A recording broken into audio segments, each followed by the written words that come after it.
Hey guys, welcome to Ryan's Running Reviews. Today is a quick review of Brooks' latest super shoe. It's the Hyperion Elite V3. Let's run with it.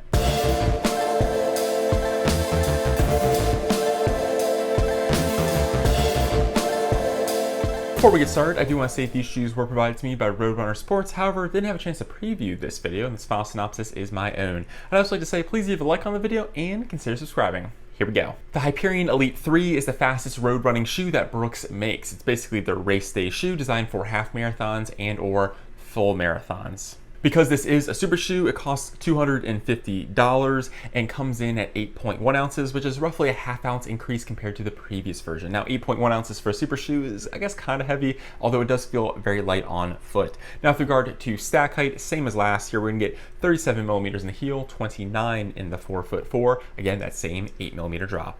The midsole appears to be the same as last year. It still features DNA Flash, which is their supercritical nitrogen-infused foam. And according to Brooks, this is rated to last anywhere between 200 and 400 miles. The midsole also features a full-length carbon fiber plate, which really does stiffen up the shoe itself and provides a very rigid experience. And we also do get a slight rocker geometry to the midsole, kind of starting with the heel and the bevel back here, and then the curve towards the front of the shoe. Now, in my experience, this wasn't the most aggressive rocker geometry. It didn't really kind of have a true aggressive roll to it. You do notice it. I just didn't find it as aggressive as I did with some other super shoes. The other big thing to note is that DNA Flash foam in the midsole, which I believe is the same as last year, is going to be very firm. It doesn't have a whole lot of energy return to it, especially when we compare it to those other top tier racing shoes. Now, this makes this a very stable super shoe, which I actually thoroughly enjoyed, has a very pleasant experience and a very fun ride. It's just going to be on the firmer side of things. And kind of taking everything into consideration, I almost kind of consider this a fast-paced daily trainer. I don't know if I consider this like the best race day shoe or the fastest race day shoe,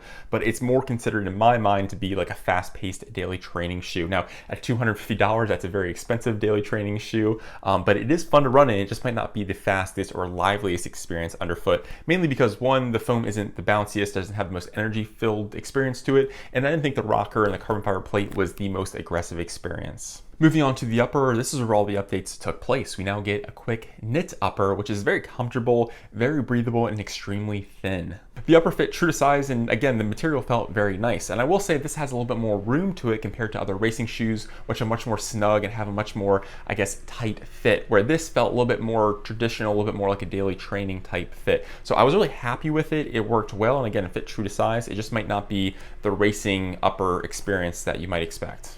The tongue is very thin, although it is slightly thicker than the upper. It has some additional reinforcement to keep the lace pressure off. I really enjoyed this. It's kind of a nice balance, especially for a racing shoe.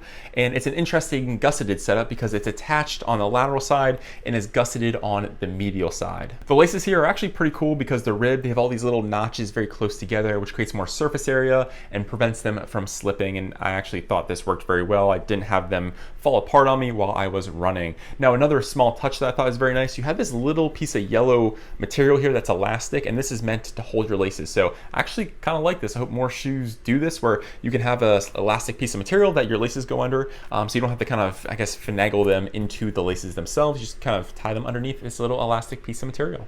Moving to the back of the shoe, we do get some small foam blocks for additional padding. These worked well, didn't have any issues. I really liked the fabric that they used as well. The big story here is the overall upper, the tongue, the laces, and the ankle and Achilles area just felt very comfortable, and I really enjoyed this experience, and I hope Brooks uses this setup on other future models. Moving on to the outsole, same setup as last year, strategic rubber in the forefoot, exposed DNA Flash foam in the midfoot, and a couple patches in the heel area. For me, this worked well for road running, didn't have any major issues. I think some people say you want to be a little bit careful on wet surfaces, but for me, I thought it worked just fine. So where does that leave us? Well, this is designed as a race day shoe. It does come in at $250, putting it in that top tier category. However, for me, I think this is more oriented, or at least better for me, as a fast daily trainer. The midsole doesn't have the most amount of energy return, most amount of pop compared to other shoes out there in the same category. It's not the lightest super shoe either, and I wish that the rocker geometry was a little bit more aggressive. So again, it works very well for fast daily training runs, at least in my mind. Very stable, very fun to run in. It's a very fun shoe. Love the upper. I think the updates they made here are great. I want to see this type of setup on other Brooks shoes, but if we compare it to all the other top tier racing super shoes, I think it falls a little bit short in that category. But overall, it is a great shoe to run in, just might not be the best one out there.